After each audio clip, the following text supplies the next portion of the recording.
Pour imposer une décroissance du pouvoir d'achat, une décroissance du PIB qui va être induite par la lutte contre le CO2, il va y avoir des réactions sociales énormes. Donc il faut qu'il y ait un État très fort, presque autoritaire, pour imposer une telle politique de réduction des émissions de CO2.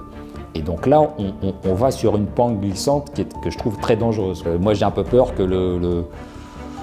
le pass sanitaire devienne bientôt un pass écologique, quoi. C'est-à-dire que, d'ailleurs, en Italie, il s'appelle le Green Pass. C'est-à-dire qu'on a l'impression qu'ils ont déjà anticipé, en fait. Ils n'auront pas besoin de changer de nom. On sent, sans qu'il le dise explicitement, que ça fascine Klaus Schwab et beaucoup de dirigeants européens, quoi. Le fait de pouvoir contrôler comme ça les gens et de façon à pouvoir imposer des politiques dans les moindres gestes de nos vies.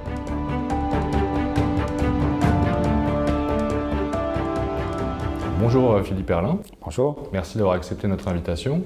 Alors vous êtes économiste, docteur en économie du CNAM et essayiste. Vous venez de publier pour l'Institut Thomas More une note intitulée « Cancel Economy, pourquoi la transition énergétique est une catastrophe économique ». Donc dans cette note, vous revenez sur les conséquences économiques du paquet climat qui a été présenté par la Commission européenne le 14 juillet dernier. Ce paquet climat se compose d'un corpus d'une douzaine de projets de loi qui visent à réduire les émissions de CO2 des pays membres de l'UE de 55% en 2030 par rapport à leur niveau en 1990.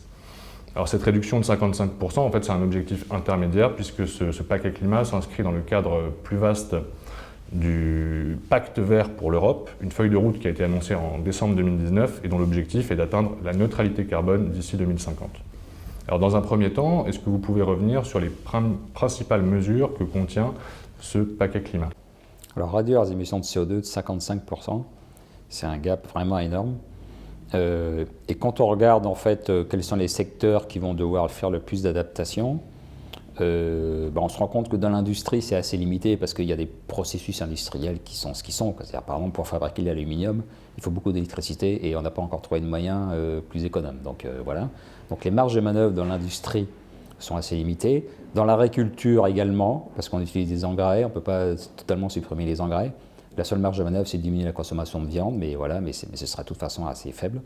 Et donc la seule façon de vraiment réduire les émissions de CO2, c'est de taper sur les ménages à travers leur déplacement, donc c'est l'automobile, et à travers leur habitation, donc la lutte, ce qu'on appelle la lutte contre les passoires thermiques. Voilà. Donc c'est pour ça que les moyens d'action sont mis principalement là-dessus, voilà, dans les années à venir, et dans les décisions qui ont été prises par la Commission européenne, il y a la suppression de la fabrication des moteurs thermiques en 2035. Donc on ne fabriquera plus en Europe de voitures à essence à partir de 2035.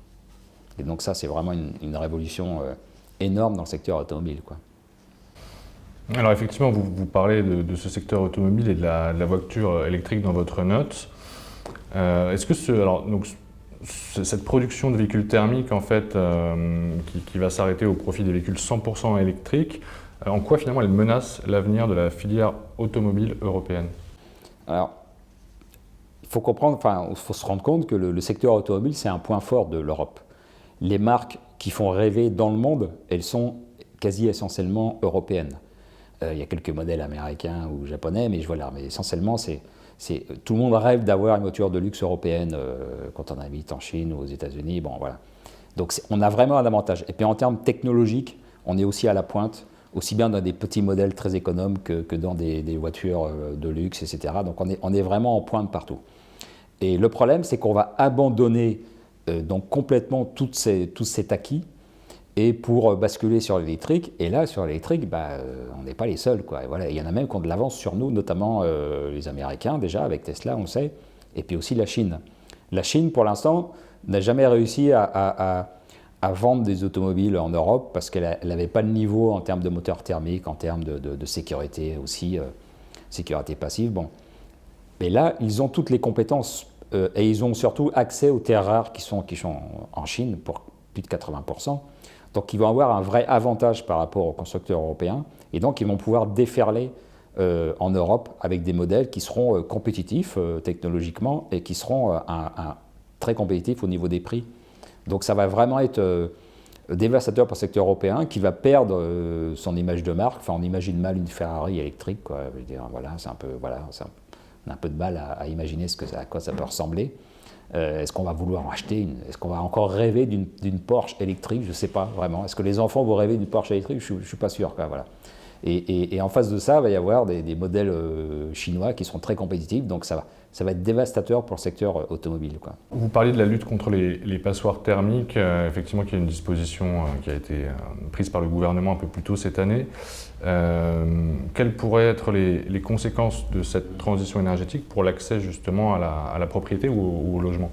Alors ça, oui, c'est aussi un problème parce que quand on regarde sur les dernières décennies, la consommation énergétique de l'habitation en France, elle diminue tendanciellement, ce qui est normal parce que les gens mettent de l'isolation, les constructions neuves sont mieux isolées, donc il y a une tendance naturelle à avoir des bâtiments, des logements de meilleure qualité thermique, donc voilà. Mais là, tout d'un coup, il faut accélérer, comme s'il y avait une urgence, tout d'un coup, il y a les passoires, il faut absolument les réduire. Le problème, c'est qu'on cherche à accélérer les choses alors qu'il n'y a pas besoin. Et le problème d'accélérer les choses, c'est que ça va générer des travaux très importants. Et l'UNPI, qui représente les propriétaires immobiliers en France, a interrogé ses adhérents. Et il y en a beaucoup qui ne feront pas les dépenses pour des frais d'isolation. Il faut comprendre qu'il y a des normes d'isolation et qu'au fur et à mesure des années qui viennent, on ne pourra plus louer des logements qui ne répondent pas aux normes en termes d'isolation. Donc, ça va commencer dès 2023, on ne pourra plus louer l'appartement. Donc il y a des gens qui feront les travaux, d'accord, ils pourront les louer, mais il y en a beaucoup qui revendront leur appartement ou qui ne le mettront pas en location. Et donc on va raréfier l'offre de location, et donc les prix des logements, des loyers, va augmenter. Donc comme si on avait besoin de ça en France, quoi, voilà. Donc ça va arriver. Et puis derrière, il y a aussi une volonté, parce qu'une maison individuelle, de toute façon, ça consomme par nature plus qu'un logement collectif. Et ça permet de comprendre la sortie de la ministre du Logement, Emmanuelle Vargon, qui a dit que le logement individuel était un non-sens économique, social et écologique. Sous-entendu, il faut aller vers cette disparition progressive pour aller vers de l'habitat collectif, où effectivement, en termes purement techniques, on consomme moins d'énergie. Voilà. Mais bon, ça correspond à un besoin des Français, mais à un désir des Français, mais ça ne rentre pas vraiment en ligne de compte, hein, l'impression, quoi. Alors, elle est revenue un peu sur ses propos. Oui, parce que nous sommes en période électorale, donc elle a fait un peu de rétropédalage, mais il faut comprendre que ça s'inscrit dans une logique, cette déclaration. Voilà, donc ça reviendra. Voilà. Et en Espagne, il y a un organisme gouvernemental qui a aussi dit qu'en 2050, il n'y aura plus de maisons individuelles en Espagne, quoi. Voilà, donc j'imagine que ça a aussi fait scandale à ce moment-là, mais voilà, mais ça fait partie d'une idéologie, d'une tendance lourde, voilà. Alors, pour revenir sur ce paquet climat, alors dans votre note, en fait, vous évoquez aussi ce que vous appelez l'hypocrisie du CO2 importé, et vous parlez du caractère en grande partie factice des diminutions des émissions de CO2 en Europe depuis une trentaine d'années. En quoi est-ce que cette réduction des émissions de CO2 est trompeuse pour vous? Oui, parce qu'on note que l'Europe, alors qui représente à peu près 10%, un peu moins de 10% des émissions de CO2 dans le monde, est en diminution tendancielle depuis plusieurs années, donc on pourrait s'en féliciter. Et en fait, quand on regarde, on se rend compte que c'est surtout lié à la désindustrialisation. C'est-à-dire que les usines quittent l'Europe pour s'installer essentiellement en Asie. Et donc c'est pour ça que les émissions de CO2 diminuent. Mais quand on calcule le CO2 importé dans les biens qu'on importe, bah à ce moment-là, la diminution, elle est plus là, quoi, voilà. Donc il y a un organisme danois, je crois, qui a fait ce calcul et qui montre que la plus grande part de la baisse, en fait, elle est due à des usines qui ont quitté l'Europe. Donc c'est pas du tout positif. Et puis pour revenir aussi sur le fait que ça va être aussi dévastateur pour l'industrie et que cette lutte contre le CO2 va accélérer la désindustrialisation, contrairement à ce que vous nous faire croire, c'est que les partisans de la transition énergétique nous disent mais on mettra une taxe carbone aux frontières de façon à ce que les entreprises européennes ne soient pas désavantagées par rapport aux entreprises extérieures qui elles, sont soumises à des règles moins dures concernant la diminution de CO2, que ce soit les Américains ou les pays asiatiques. Mais en fait, quand on creuse un peu la question, on se rend compte que mettre une taxe carbone, c'est impossible parce que même pour des produits simples, comme une matière première, comment est-ce qu'on détermine si l'électricité ou a été produit avec des éoliennes, avec du nucléaire ou avec des centrales au gaz, quelle proportion, comment est-ce qu'on calcule ça. Et puis pour des produits finis comme une automobile, où on assemble des pièces qui viennent de centaines de sous-traitants, comment est-ce qu'on peut calculer le CO2? Ça devient absolument impossible, surtout que pour que ça marche, il faut qu'il y ait des normes internationales, il faut que tout le monde soit d'accord, évidemment. Donc mettre ça au point, et puis ça obligerait les constructeurs automobiles à révéler tout leur processus de production, donc ça c'est un peu des secrets industriels. Donc on se rend compte qu'en fait il sera impossible, techniquement parlant, de mettre en place une taxe carbone. Donc c'est aussi pour ça que la transition énergétique en Europe va être dévastatrice pour notre secteur industriel, quoi. Sur l'économie et la croissance des pays de l'Union européenne, justement, cette transition énergétique, les mesures prévues, quels peuvent être leurs impacts en termes de croissance, de PIB notamment? Pour mesurer ça, j'ai pris plusieurs études qui convergent à peu près, notamment en se basant sur ce qu'on appelle l'équation de Kaya, qui est une économie japonaise qui permet de comprendre un peu comment ça fonctionne. C'est une équation qui est utilisée aussi bien par les partisans que par les détracteurs de la transition énergétique. Donc voilà, c'est un outil assez neutre, on va dire. Et on se rend compte que imposer cette condition extrêmement lourde, donc de diminution de 55% des émissions de CO2 d'ici 2030, c'est-à-dire c'est dans 9 ans, donc avec les technologies actuelles, eh bien ça impliquera une ponction sur le PIB de l'ordre de 2 à 3%, parce que pour y arriver, pour basculer massivement sur l'électrique, il va falloir renchérir les énergies fossiles, faire augmenter de façon considérable le prix des carburants, du chauffage au fioul, etc. Et puis subventionner énormément aussi les voitures électriques, parce qu'elles sont très chères à produire, donc il faut de toute façon les subventionner. Au prix normal, personne ne les achètera. Il va falloir subventionner massivement les éoliennes aussi, et le solaire. Et donc toutes ces dépenses-là, on estime que ça représente 2 à 3% du PIB. Donc c'est quelque chose d'énorme. Surtout qu'on se rappelle bien qu'à même avant la crise du Covid, on était à une croissance entre 0, 1 ou 1,5%. Donc si on enlève 2 à 3%, on se rend compte qu'on tombe en décroissance. Voilà. Et alors ça, on peut éventuellement l'éviter un peu quelque temps. Comment? En faisant exploser la dépense publique, de façon à compenser ça. Par exemple, en distribuant, comme l'a fait Jean Castex, en distribuant des chèques de 100 € aux gens, alors une fois, puis après on leur distribuera un autre au printemps, puis un autre de 200 € ou 300 € à l'été. Bon, alors de cette façon-là, on peut un peu compenser les choses, on peut un peu compenser cette perte de revenus, mais c'est financé par la dette, par du déficit. Et c'est la BCE derrière qui rachète cette dette en créant de l'argent, donc c'est la planche à billets, donc c'est de l'inflation. Et donc au bout d'un moment, il va se poser le problème de l'inflation, on voit déjà qu'elle réapparaît.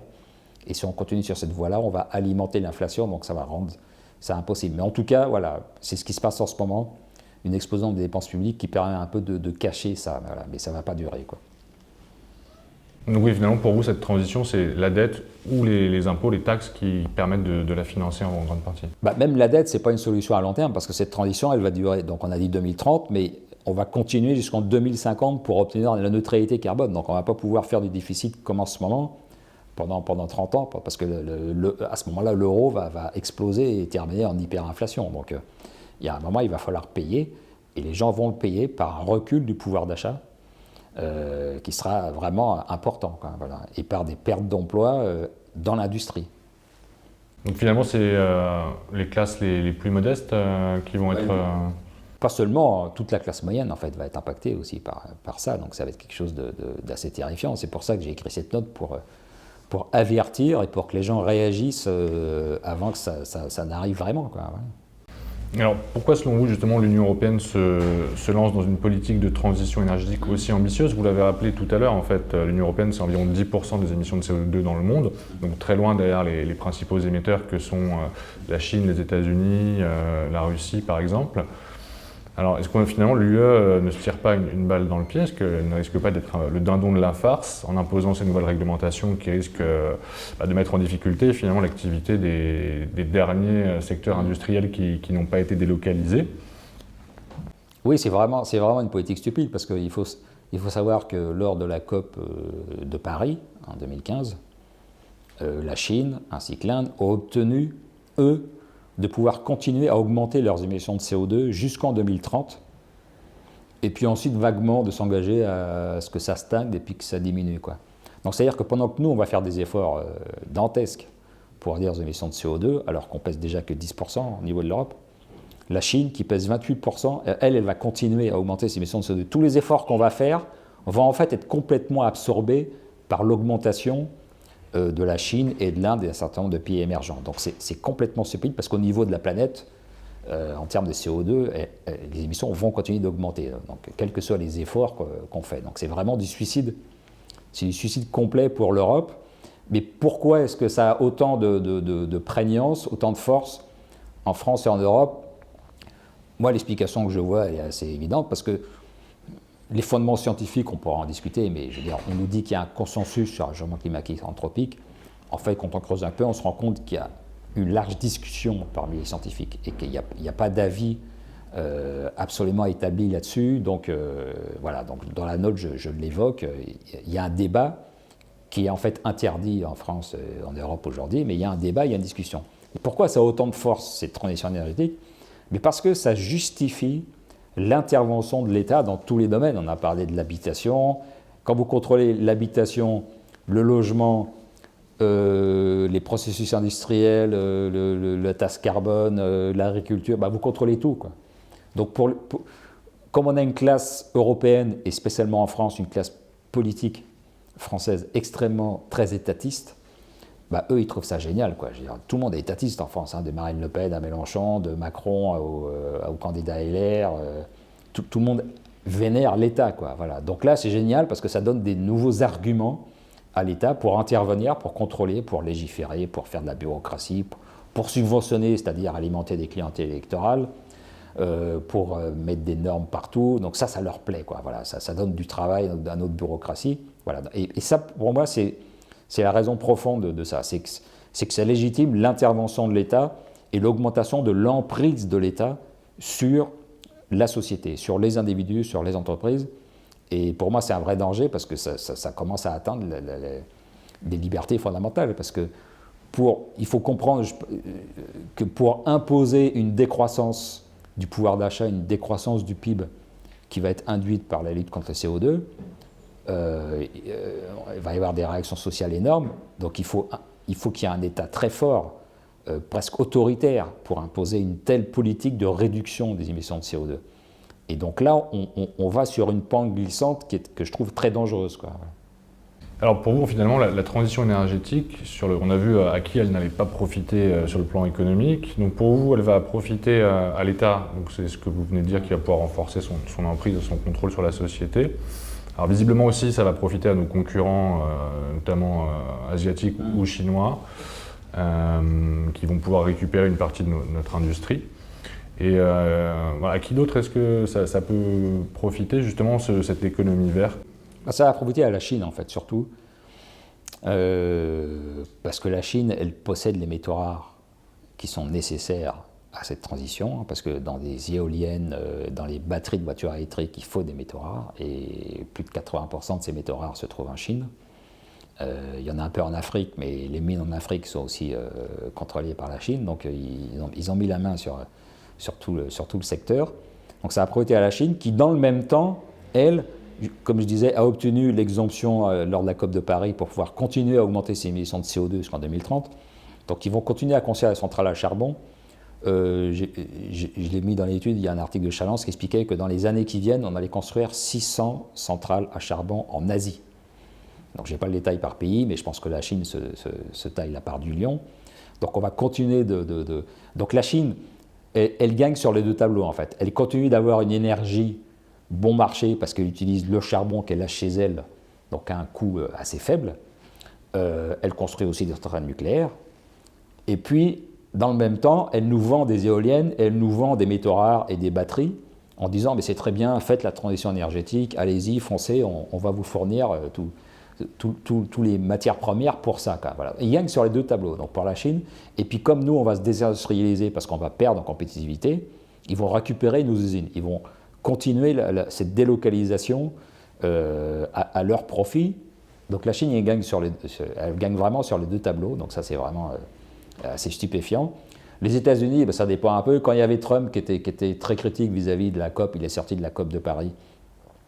Les États-Unis, qui ont beaucoup de ressources énergétiques, pouvaient s'en sortir. Là, avec la gestion démocrate eux, ils sont rentrés dans l'accord de Paris, donc ils défendent une politique écologique, donc ils risquent d'en payer le prix, mais je pense que les États-Unis sont aussi plus pragmatiques que nous, un peu moins idéologues, et bon, on verra dans les années à venir, mais s'ils voient que ça leur coûte vraiment trop cher, cette transition, peut-être qu'ils la mettront un peu de côté et ils utiliseront leurs ressources, voilà. Donc, mais je pense que vraiment, le grand perdant, ça va être l'Europe, quoi.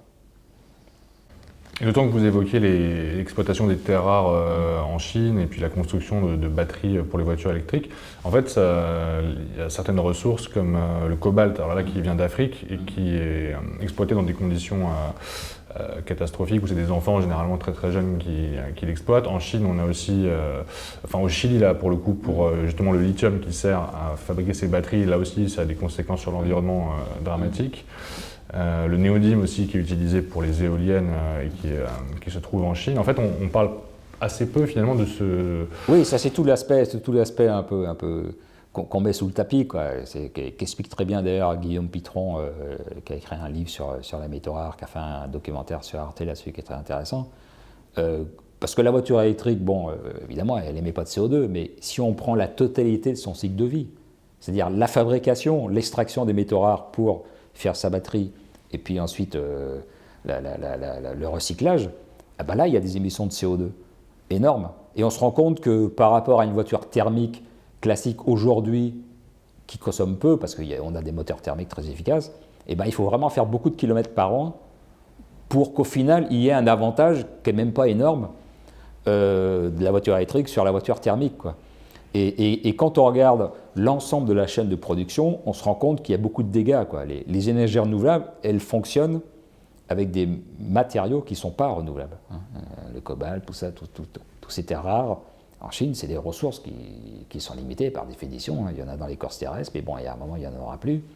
Donc, c'est renouvelable uniquement en apparence, mais voilà, et le problème de tout ça aussi, c'est qu'on va se mettre dans la main de la Chine, c'est-à-dire qu'on va être complètement dépendant de la Chine, beaucoup plus que pour le pétrole. Le pétrole, on dépend de l'Arabie Saoudite, mais il y a d'autres pays qui produisent du pétrole, donc on peut arriver, bon, même s'il y a l'OPEP, on peut arriver à jouer plusieurs cartes avec les métaux rares. Étant donné que la Chine en produit plus de 80%, on va être encore plus extrêmement dépendant, et ça pose aussi un risque de souveraineté et d'indépendance par rapport à la Chine, quoi. Voilà, ça pose des vrais problèmes géopolitiques qu'aujourd'hui on ne mesure pas bien, quoi. Dans votre note aussi, en fait, vous parlez des contraintes, des interdictions imposées aux personnes et aux entreprises, et vous poursuivez en disant comme naguère les communistes s'appuyaient sur la lutte des classes ou le socialisme scientifique, et vous dites l'échec du communisme a entraîné le recyclage des activistes marxisants vers des sujets écologiques.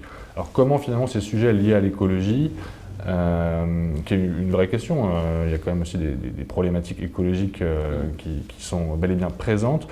Comment ces sujets peuvent être finalement dévoyés et utilisés comme des instruments au service d'une idéologie? Oui, parce que le problème, c'est que cette lutte contre le CO2, ça nous détourne des vraies questions écologiques. Bon, je ne suis pas anti-écolo, évidemment. Tout le monde est écologique, tout le monde est convaincu qu'il faut lutter contre la pollution. On est tous d'accord, mais le problème, c'est que le CO2, ce n'est pas un polluant, hein. Il y a les gens ne savent pas ça. Le CO2, c'est l'aliment des végétaux. C'est utilisé par les végétaux avec la photosynthèse et l'eau et les minéraux qui puisés dans le sol. Et c'est comme ça que les végétaux grandissent, quoi. Voilà. Donc le CO2 n'est pas un polluant. C'est nécessaire à la vie. S'il n'y a plus de CO2 sur Terre, il n'y a plus de vie sur Terre. Voilà.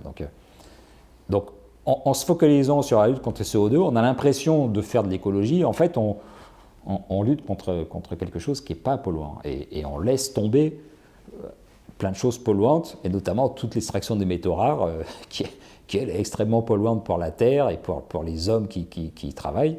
Ça, on a tendance à l'oublier, quoi. Donc il faut encore voir les choses globalement, quoi. Voilà. Et puis tout ce discours, alors vous citiez sur le fait que l'écologie, c'est un peu le recyclage de marxistes qui se repeignent en vert. Ça, c'est Patrick Moore, un des fondateurs de Greenpeace, qui a compris l'arnaque écolo, qui dit ça. Effectivement, c'est que quand on voit ce discours écologique, on a vraiment l'impression d'un recyclage d'un discours étatiste et ultra-interventionniste qui était naguère porté par les communistes et qui maintenant est porté par les Verts, mais les conséquences sont à peu près les mêmes, quoi. une étatisation complète de l'économie et de la société, quoi, et qui va devenir très inquiétante pour nos libertés fondamentales, quoi. Alors, il y a quelques mois, on a aussi la ministre de la Transition écologique, Barbara Pompili, qui affirmait en parlant de la loi climat que l'enjeu était, je cite, de changer de civilisation, de culture et de mode de vie. Qu'est-ce que vous inspire cette volonté de faire table rase du passé et de créer une société nouvelle et presque un homme nouveau finalement? C'est ce qu'on disait, c'est typiquement un discours qui aurait pu être tenu par un leader communiste des années 20 ou 30 ou des années 50, quoi, avec voilà, la nouvelle société, on va doubler le monde capitaliste et on va créer la société du bonheur pour tous. C'est typiquement ce genre de déclaration, quoi. Et c'est assez effrayant d'entendre ça, parce que qui a voté pour ça? Quels sont les contours exacts de ce changement de civilisation? Bon, personne n'est au courant, personne n'a voté là-dessus, les députés n'ont pas été questionnés là-dessus. Mais bon, ça avance, et on voit qu'il y a des gens qui poursuivent un agenda, qui poursuivent une volonté derrière un discours assez écolo, vert, les petits oiseaux, voilà. Et on se rend compte qu'il y a une vraie volonté idéologique derrière, quoi, voilà, qui s'exprime de temps en temps, comme ça, presque par surprise, mais voilà, cette déclaration de Barbara Pompili, elle est très importante, quoi, voilà. Alors vous avez écrit une note aussi il y a quelques mois, là, au début de l'année 2021, consacrée au livre Covid-19, The Great Reset, qui est écrit par Klaus Schwab et le fondateur du Forum de Davos et Thierry Malray. Alors, dans cette note, vous expliquez déjà en fait que pour vous, la transition énergétique fournissait une opportunité aux États d'accroître leur emprise sur la société. Est-ce que les dispositifs qui sont prévus dans ce pacte vert et ce paquet climat, pour vous, s'inscrivent dans le cadre des réformes que propose le fondateur du Forum de Davos? Est-ce que l'Union européenne peut être un peu perçue comme un laboratoire de cette grande réinitialisation? Oui, c'est-à-dire, c'est ce qu'expliquait Klaus Schwab dans son livre, justement, sur le Great Reset. Une fois qu'on sera sorti de la pandémie, il faudra se jeter à corps perdu dans la transition énergétique, parce que notre avenir en dépend, quoi, voilà. Et moi, j'avais trouvé ce discours assez effrayant, mais bon, révélateur de ce qui se passe et de ce que disent les dirigeants français et européens et de la Commission européenne ces dernières années et en ce moment, quoi. Voilà, c'est exactement cet agenda-là. Pour prendre une formule, je dirais, on va nous vendre la voiture électrique comme on nous a vendu le vaccin. C'est-à-dire, c'est pour votre bien, il n'y a pas à discuter, et si vous n'êtes pas d'accord, vous êtes un complotiste, et on vous met sur la touche, quoi. Voilà, c'est un peu ça, quoi. Il y a un discours comme ça, il y a une force. La voiture électrique ne peut pas convenir à tout le monde. Ça peut fonctionner comme deuxième voiture pour des distances courtes, mais basculer complètement, dites aux gens qui ont une voiture, est-ce que vous pourriez basculer complètement sur une voiture électrique? C'est compliqué pour les grandes distances, pour les recharges, comment on fait, voilà. Donc on se rend compte qu'il y a beaucoup de choses qui ne fonctionnent pas, mais on fonce parce qu'il y a une idéologie derrière, il y a une volonté d'emprise étatique, donc qui correspond à ce qu'on nomme le Great Reset, ce qu'a expliqué Klaus Schwab, fondateur du Forum de Davos, de façon très claire dans son livre, hein, donc qui est public, chacun peut le lire, voilà, quoi. Et moi j'ai un peu peur que le pass sanitaire devienne bientôt un pass écologique, quoi. C'est-à-dire que, d'ailleurs en Italie il s'appelle le Green Pass, c'est-à-dire qu'on a l'impression qu'ils ont déjà anticipé, en fait, ils n'auront pas besoin de changer de nom. C'est-à-dire que pour l'instant on a un pass pour le nombre de vaccinations, pour savoir si c'est bon, si on a notre bon nombre de doses. Et puis peut-être que dans quelques années, on aura un quota de CO2 à ne pas dépasser, donc on pourra se permettre de temps en temps de prendre l'avion, mais pas trop, pas autant qu'on souhaite forcément. Si on a une voiture thermique, voilà, on consommera plus vite ce quota de CO2, alors que si on a une voiture électrique, on aura plus de marge, etc. Voilà, on peut tout à fait imaginer ça. Ça peut être calculé avec des applis à géolocalisation. Il y a un expert qui expliquait ça, que ça peut être assez facile de calculer.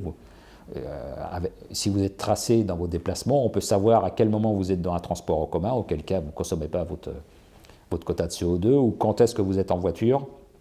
Et si vous êtes propriétaire de voiture thermique, vous consommez du quota de CO2. Quand est-ce que vous prenez l'avion?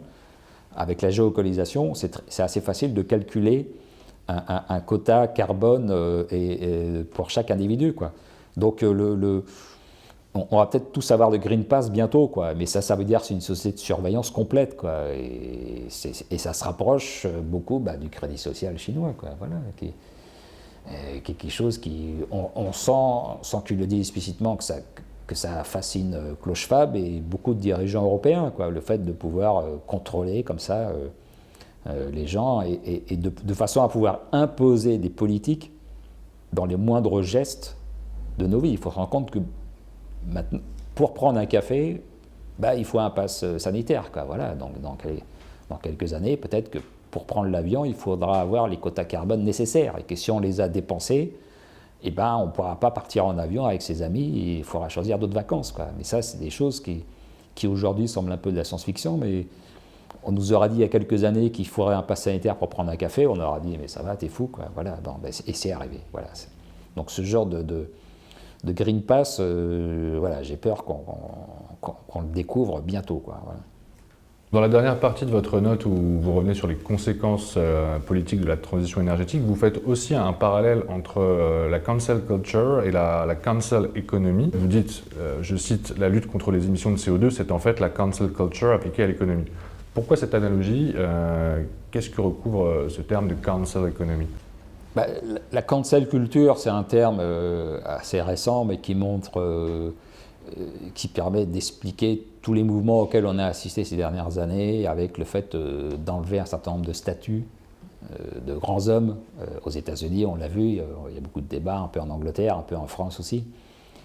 Donc on cherche à effacer une partie de notre culture qui ne plaît pas, mais c'est pas à la limite, c'est quelque chose qui peut se comprendre, mais le problème, c'est que ça ne se fait pas dans le cadre d'un débat démocratique. C'est que ce sont des groupuscules d'extrême gauche, donc woke, qui est un terme aussi assez récent, très vindicatif, parfois violent, qui décide de bannir du champ public tel ou tel personnage historique parce qu'il est coupable de telle ou telle chose, même si par ailleurs il a fait des choses importantes pour le pays. Bon, voilà. Donc ça c'est la cancel culture, on efface. Et moi je considère que la transition énergétique, par l'ampleur qu'elle représente et les bouleversements qu'elle représente, et surtout par l'étatisation qu'elle va amener, ça revient à effacer ce qu'a fait la force de l'Occident, c'est-à-dire le progrès scientifique, la liberté individuelle, la liberté de l'entrepreneur, cette créativité qui a permis à l'économie occidentale d'exploser à partir du XVIIe siècle, de faire la révolution industrielle et de prendre de l'avance sur les autres civilisations. C'est ça qu'en fait on veut lui faire payer, quoi. Voilà. Donc on va aller dans un système où on bannit les énergies fossiles, c'est-à-dire les écologistes vont au-delà, ils bannissent les énergies fossiles, mais ils ne veulent pas non plus du nucléaire. Donc il y a vraiment une volonté de lutter contre la dépense énergétique en soi. Et il faut, selon eux, aller vers une sobriété, vers une diminution de la consommation d'énergie. Mais une diminution de la consommation d'énergie, je veux bien qu'on puisse faire des progrès en termes de sobriété et d'isolation, mais diminuer la consommation d'énergie, ça veut dire qu'on régresse. Il ne faut pas chercher non plus, quoi. Ça veut dire qu'on est en décroissance, quoi. Donc il y a une volonté de régresser, il y a une volonté d'aller contre le progrès technique en soi, qui est quelque chose de très dangereux, et puis de remettre en cause, il y aura tellement de législation, de normes, et que la liberté d'entreprise sera aussi extrêmement contrainte, quoi.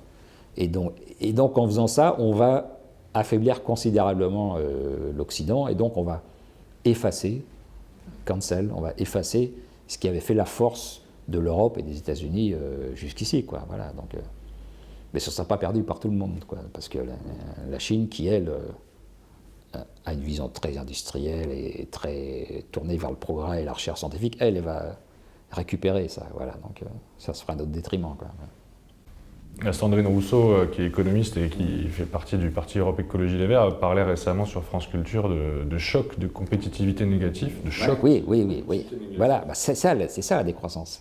Mais elle, au moins, Sandrine Rousseau, elle a au moins, on peut lui reconnaître le fait d'être sincère et de ne pas tourner autour du pot. Donc, pour ça, j'aurais préféré que ce soit candidate à l'élection, parce qu'au moins elle est claire. D'ailleurs, elle a dit récemment qu'il fallait augmenter le prix de l'essence.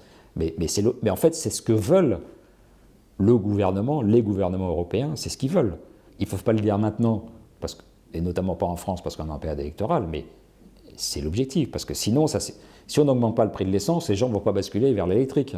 Donc il faut augmenter le prix de l'essence, et il faut subventionner encore plus les voitures électriques pour obliger les gens à basculer. Voilà, donc là on fait une pause, parce qu'il y a l'élection présidentielle, mais ça va continuer. Sandrine Rousseau a raison, dans le modèle qu'elle défend. Voilà. Et le choc de compétitivité négative, c'est la décroissance. Voilà. Mais elle le dit, donc je dis merci. Quoi, voilà. Il faut que les Français se rendent compte que c'est l'arrière-plan intellectuel de la classe dirigeante française. Voilà. Là, vous parlez du carburant, je crois que le pourcentage de taxes est un petit peu moins de 60%. Voilà, c'est de l'ordre de 60%, ce qui est déjà... Et alors d'un côté, en fait, on a ce pourcentage très élevé, et de l'autre côté, finalement, on voit que là, Jean Castex offre, entre guillemets, 100 €, alors là, pour le carburant et puis pour l'inflation en général. Donc, Non, mais c'est là où on voit que ça n'a aucun sens, parce que pour que la transition se fasse, il faut décourager les énergies fossiles, donc les rendre plus coûteuses. Bon, donc là, Jean Castex offre 100 €, qui comme par hasard vont tomber au mois de décembre, c'est-à-dire c'est en fait une prime de Noël. Voilà, pour tous les Français, quoi. En période électorale, c'est assez bien joué. Mais bon, la tendance il faut bien remarquer, et il l'a dit, il ne diminue pas les taxes qui pèsent sur les carburants, qui sont de 60%, un chiffre délirant. Et il a dit qu'il fallait, dans son intervention, il a dit qu'il fallait diminuer les énergies fossiles. Donc, cette politique-là dont on vient de parler, elle va se poursuivre. Il y a juste une pause là, avec un petit cadeau de 100 €, parce qu'il y a les présidentielles bientôt. Voilà. Mais après, on va revenir dans ce système-là, quoi. Et moi, j'ai bien peur, quel que soit le candidat, parce que c'est partagé par l'ensemble de la classe politique française, cette politique, quoi, malheureusement. Il y a 3 ans, le projet du gouvernement d'augmenter la taxe carbone finalement avait provoqué la colère d'une partie des Français et donné naissance au mouvement des Gilets jaunes. Est-ce que vous pensez que l'impact des nouvelles mesures de la transition énergétique prévues par le paquet climat et l'impact qu'elles auront sur le pouvoir d'achat des Français pourraient conduire à un mouvement de révolte similaire? Moi, je l'espère, même si il faut que cette fois, il y a des bases d'argumentation qui soient plus établies que les Gilets jaunes. Hein. C'est pour ça que j'ai écrit cette note, pour fournir des arguments à ceux qui voudront contester la politique du gouvernement. Voilà, maintenant, le problème, c'est que, on l'a vu avec la crise du Covid, l'État impose très rapidement des choses totalement hallucinantes qu'on voyait dans les films de science-fiction, comme le confinement, et les Français obéissent, ou les couvre-feux, ou remplir des attestations pour sortir et acheter sa baguette de pain. Bon, c'est des choses qu'on voyait dans les films de science-fiction et qui ont été imposées aux Français de façon très rapidement. Donc il y a un effet de blast, un effet d'effroi que peut créer l'État. On l'a vu avec la pandémie. On peut le voir aussi avec le réchauffement climatique. Et d'ailleurs, il y a tout un discours catastrophiste qui accompagne. On nous dit les inondations qu'il y a eu en Allemagne et en Belgique il y a quelques mois. Ursula von der Leyen a dit c'est la preuve du réchauffement climatique. C'est faux. Quand on regarde sur la longue durée ce genre d'événement en Europe, on voit qu'il n'y a pas d'augmentation spéciale, quoi. Alors ça fait plus de dégâts aujourd'hui parce que on est plus urbanisé, et puis le coût est plus élevé, voilà, parce qu'on est plus riche. Mais bon, il n'y a pas d'augmentation. Aux États-Unis aussi, les feux de forêt, tout ça, quand on regarde sur la longue durée, sur un siècle, il n'y a pas d'augmentation. Donc il y a tout un discours catastrophiste qu'on nous assène, et qui peut malheureusement forcer les esprits à accepter des choses qui n'auraient pas été acceptées avant. Donc c'est le risque qu'on court, quoi. Oui, finalement, c'est ce que vous dites dans la note, c'est que vous parlez effectivement de la peur en fait qui est suscitée et qui permet de mettre l'accent sur certains points, au lieu de prendre du recul, avoir une vue d'ensemble et puis envisager les choses de manière un peu plus équilibrée. Est-ce que vous pensez que ça, justement, ça peut changer ou qu'on va rester dans ce schéma? Alors c'est difficile à dire parce qu'on vit une expérience tout à fait nouvelle, hein, avec ces confinements, ces couvre-feux. Voilà. Moi j'ai tendance à être d'un naturel optimiste et je me dis que la défense des libertés fondamentales va ressurgir à un moment parce que ça fait partie de l'ADN des peuples européens. Voilà. Donc je me dis qu'à un moment, les gens vont en avoir marre et vont vouloir résister à ça. Voilà, à cette emprise, à cet étouffement, un peu comme le boa constricteur, on est progressivement étouffé par les normes, les réglementations, les contraintes, tout ça. Bon, je me dis qu'à un moment, les gens vont se révolter pour défendre leur liberté, parce que ça s'est déjà produit au cours de notre histoire dans les différents pays européens, quoi. Voilà, donc j'ai envie de garder cet espoir, voilà, donc, et d'y participer à ma mesure. Voilà. Pour conclure, j'aimerais aborder avec vous la question aussi de l'épuisement finalement des sources d'énergie fossiles, hein, charbon, gaz, pétrole, donc un épuisement qui est inéluctable puisque les ressources sont limitées. Alors même si aujourd'hui ces ressources ne sont pas taries et qu'elles peuvent encore être exploitées pendant quelques décennies, on a la question de la hausse du coût d'exploitation de ces gisements d'énergie fossile existants ou à découvrir qui se pose. Donc cette hausse des coûts d'exploitation, finalement, elle entraîne une dégradation de ce qu'on appelle le taux de retour énergétique. Donc pour le pétrole et le gaz notamment, ce taux de retour énergétique, il a manifestement atteint son pic au XXe siècle. Et depuis, finalement, il est en décroissance. Alors est-ce que, finalement, la question des modes d'organisation de nos sociétés et de nos modes de consommation, qui sont fondés, finalement, sur une énergie fossile abondante et peu chère telle qu'elle l'était auparavant, ne doit pas être repensée dans un monde en contraction ? Et est-ce qu'on peut uniquement se reposer finalement sur le progrès technique et la recherche scientifique pour répondre aux défis énergétiques qui se posent, indépendamment de la question climatique? Moi, je crois qu'on peut se reposer sur le progrès scientifique parce que c'est ce qui a toujours marché jusqu'ici. Et ça fait partie, comme les libertés fondamentales, ça fait partie, je dirais, de l'ADN des peuples européens, occidentaux. Donc, je considère qu'on doit avoir cet espoir. Maintenant, c'est vrai, de toute façon, il va falloir un jour ou l'autre faire une transition énergétique parce que les ressources fossiles, par définition, sont limitées. Voilà, mais ce n'est pas à l'État tout d'un coup de tout prendre en charge et de nous dire exactement ce qu'il faut faire. Ça doit être fait par le marché, quoi. Voilà, donc ça doit être fait par la libre initiative, par la créativité des entrepreneurs qui progressivement vont trouver des solutions par des programmes de recherche, par exemple la fusion nucléaire. Donc ça, c'est un projet assez fabuleux parce que c'est l'énergie des étoiles. Mais il y a plusieurs centres de recherche dans le monde, hein. Il y en a aux États-Unis, il y a à Caradage en France qui est en train d'être construit, il y en a dans d'autres pays. Si un jour on parvient à maîtriser la fusion nucléaire, il n'y a quasiment plus de problème d'énergie, enfin en tout cas pour produire de l'électricité, et sans problème des déchets radioactifs. Donc on aura une énergie disponible vraiment sans problème. Il y a d'autres technologies aussi qui sont mal exploitées, par exemple dans le nucléaire. Avec le thorium, on obtient de très bons résultats. Le thorium est beaucoup plus répandu que l'uranium et il génère beaucoup moins de déchets. Et c'est une filière que la France a abandonnée, mais que la Chine, je sais qu'elle travaille là-dessus. Il y a plusieurs pays dans le monde qui travaillent sur cette filière-là. Donc il y a encore des sources d'énergie, il y a encore des progrès à faire pour avoir de l'énergie bon marché qui permettent le développement économique et la croissance du pouvoir d'achat à long terme, quoi. Voilà. Donc moi, je suis fondamentalement optimiste là-dessus parce que l'être humain a toujours trouvé des solutions pour faire face à des contraintes. Et voilà, donc moi, je me situe dans une perspective où le progrès va nous permettre de continuer à croître, à nous enrichir, à améliorer notre niveau de vie et la qualité de vie des êtres humains sur cette planète. Ouais. Merci beaucoup, Philippe Erlin. Merci.